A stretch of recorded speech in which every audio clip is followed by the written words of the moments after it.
ideologies. The nationalist ideology, the religious ideology, the communist ideology. So far, they are not making trouble or damage to the Indonesian state. Assalamualaikum warahmatullahi wabarakatuh. Sebelum saya melanjutkan ke pokok bahasan materi kali ini, izinkan saya memperkenalkan diri saya. Perkenalkan, nama saya Siti Suhaimia. Nomor NIM saya 2105411000025. Mata kuliah Pancasila, kelas 1A. Oke, biar tidak terlalu lama, kita langsung simak video pembahasan materi tentang macam-macam ideologi.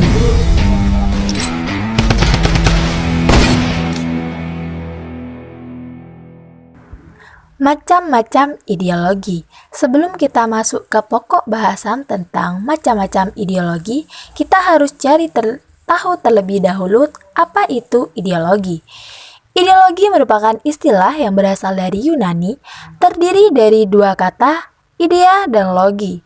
Idea artinya melihat atau idean, dan logi berasal dari kata logos yang berarti pengetahuan atau teori. Dengan demikian, dapat diartikan bahwa ideologi adalah hasil penemuan dalam pikiran yang berupa pengetahuan atau teori. Ideologi dapat pula diartikan sebagai suatu kumpulan konsep bersistem yang dijadikan asas, pendapat atau kejadian yang memberikan arah tujuan untuk kelangsungan hidup. Itulah merupakan sedikit gambaran tentang apa itu ideologi. Sekarang kita langsung masuk ke pokok pembahasan kali ini, yaitu macam-macam ideologi. Kali ini saya akan membahas 4 macam-macam ideologi. Yang pertama adalah liberalisme.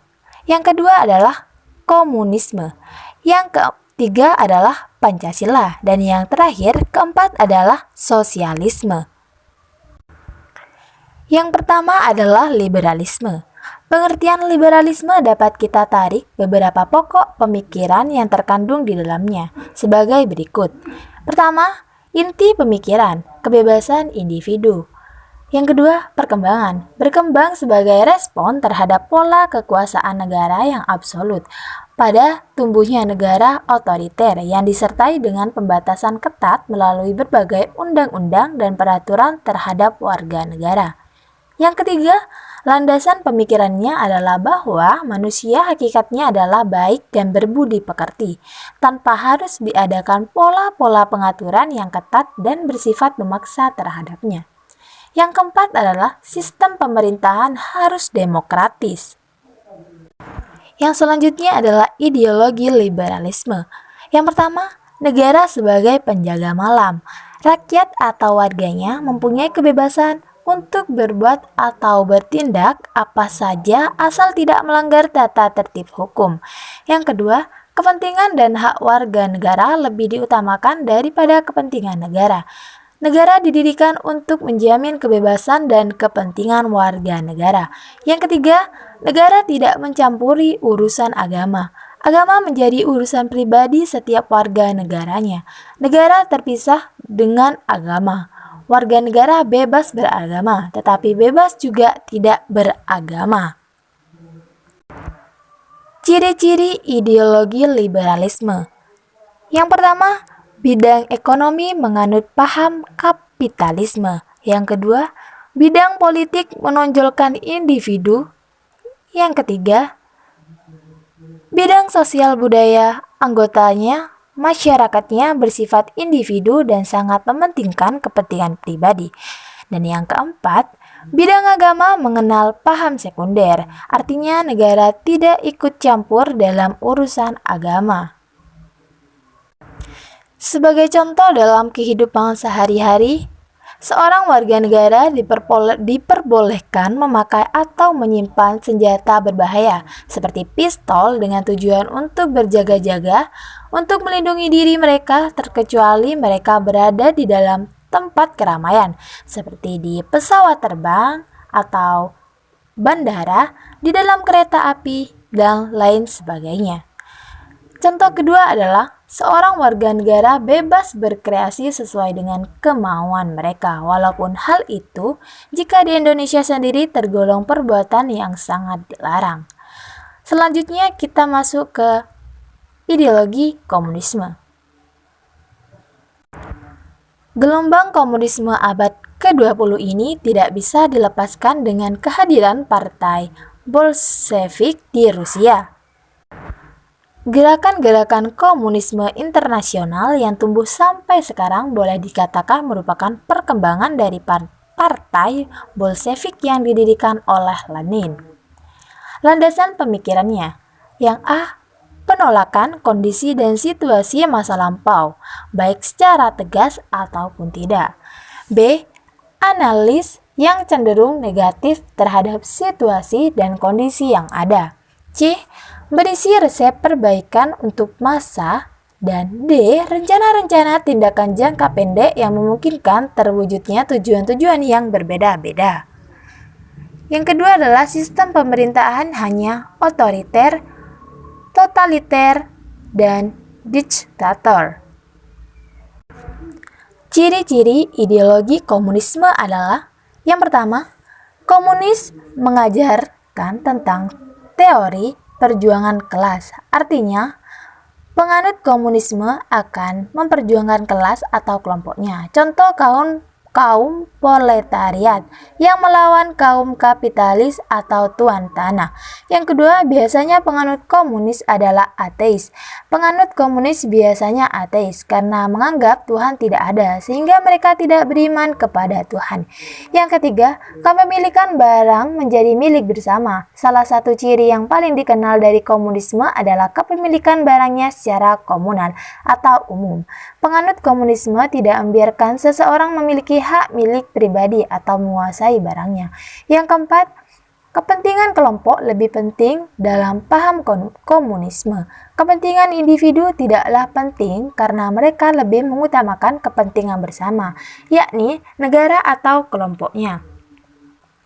Yang kelima adalah revolusinya menjalar ke seluruh dunia. Salah satu doktrin komunis ialah the permanent atau continuous revolution, revolusi secara terus-menerus. Revolusi dari paham ini menjalar ke seluruh dunia sehingga sering disebut go internasional.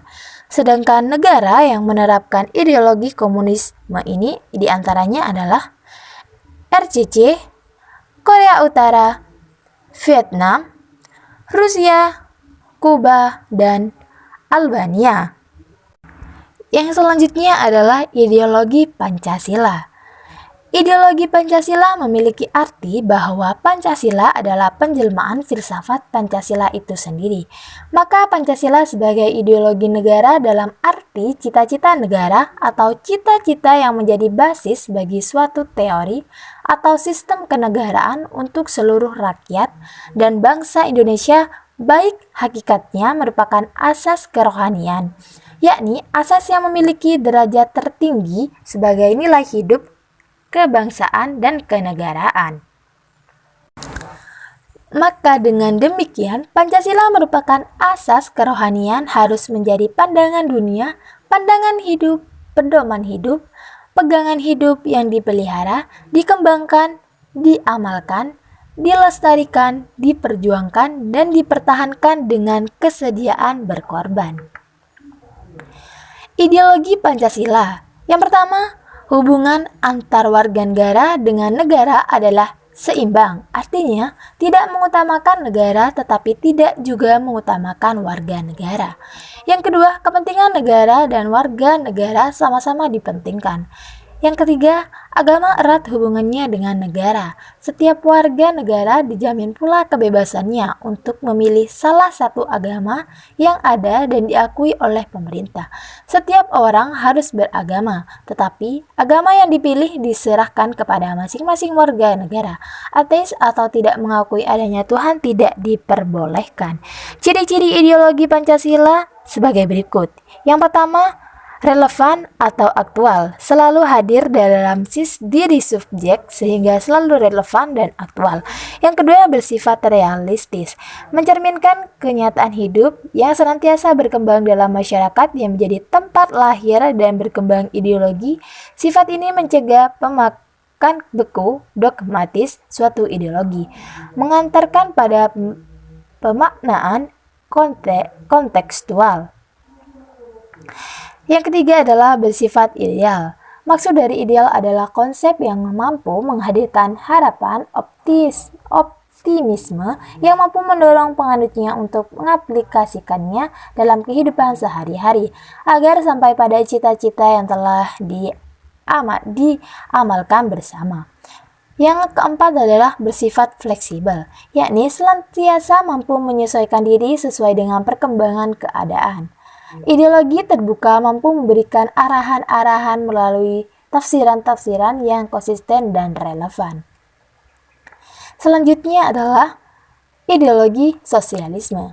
Pengertian sosialisme sendiri secara etimologis berasal dari bahasa Latin atau socius, yang berarti sahabat atau teman. Istilah ini merupakan suatu prinsip pengendalian harta dan produksi serta kekayaan oleh kelompok. Sosialisme juga mendasarkan diri pada cita-cita sosial bahwa kekayaan di dunia ini milik bersama dan pemilikan secara bersama lebih baik daripada pemilikan secara perseorangan, dan keadaan masyarakat di mana hak milik pribadi atas alat-alat produksi telah dihapuskan. Hal-hal pokok yang terkandung dalam sosialisme adalah yang pertama, inti pemikiran, kolektivitas atau kebersamaan. Yang kedua, filsafatnya, pemerataan dan kesederajatan bahwa pengaturan agar setiap orang diperlakukan sama dan ada pemerataan dalam berbagai hal. Atau pemerataan kesempatan kerja, pemerataan kesempatan berusaha, dan lain sebagainya. Ketiga, landasan pemikiran bahwa masyarakat dan juga negara adalah suatu pola kehidupan yang sama. Manusia tidak bisa hidup sendiri-sendiri dan manusia akan lebih baik serta layak hidupnya jika ada kerjasama melalui fungsi yang dilaksanakan oleh negara. Yang keempat, sistem pemerintahan boleh demokratis otoriter. Ideologi sosialisme. Yang pertama, mementingkan kekuasaan daripada kepentingan negara. Yang kedua, kepentingan negara lebih diutamakan daripada kepentingan warga negara. Yang ketiga, kebebasan atau kepentingan warga negara dikalahkan untuk kepentingan negara. Yang keempat, kehidupan agama juga terpisah dengan negara. Warga negara bebas beragama, bebas tidak beragama, dan bebas pula untuk propaganda anti agama. Ciri-ciri ideologi sosialisme. Yang pertama, hak milik pribadi atas alat-alat produksi mesin diakui secara terbatas. Yang kedua, mencapai kesejahteraan dengan cara damai dan demokratis. Ketiga, berusaha meningkatkan kesejahteraan rakyat dan perbaikan nasib buruh dengan luas secara bertahap. Yang keempat, negara diperlukan selama-lamanya.